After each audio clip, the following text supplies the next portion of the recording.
Tonight on CTV News, we take a look at a few political figures who visited Fort Collins. Then we talk about CSU's ranking on America's Best Colleges list. All this and more on CTV News, starting now.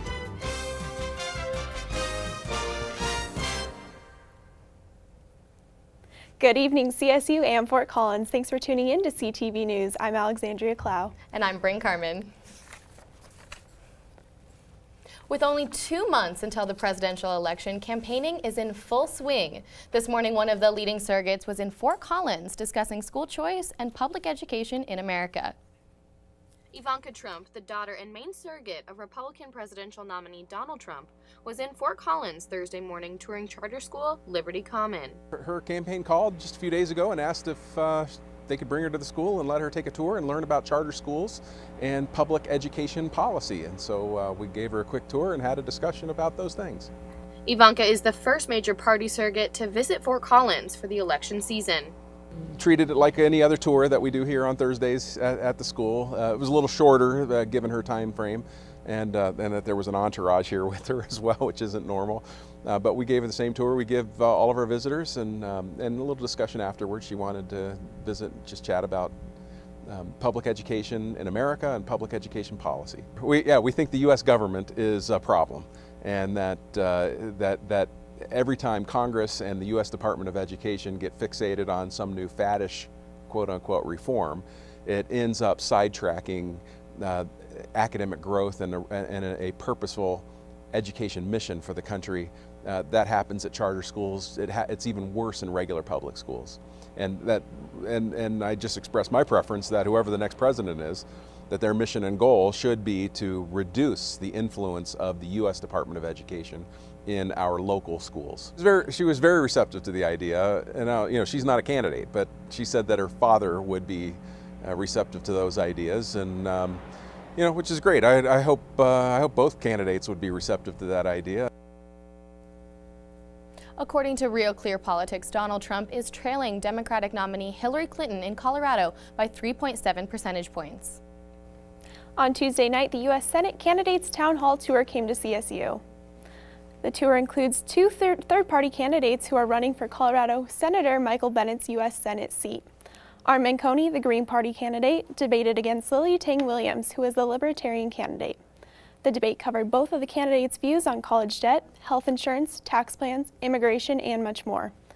With only 46 days left in the general election, Manconi and Williams are focusing on sharing their platforms and connecting with citizens who are unhappy with the two-party system.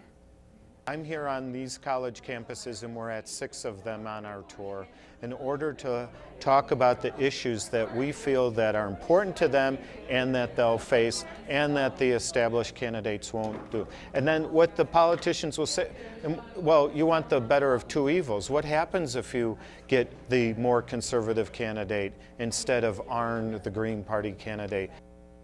If you use the pay-to-park spaces on campus or have a parking permit, then you may have noticed it's costing you a little more than usual. Overall, the cost of parking on campus has gone up by an estimated 27.8% from last semester. The price for parking meters on campus has increased from $1.50 last year to $1.75 this semester, and the price for all parking permits went up as well. These parking increases were approved by the Board of Governors at CSU in 2015 and are supposed to help funding the ongoing parking expansion on campus. This is the 3rd year in a row that parking prices have increased at CSU. This week, CSU hosted its 16th annual Diversity Symposium. On Tuesday night, the symposium featured keynote speaker Maria Hinojosa in the LSE Theater.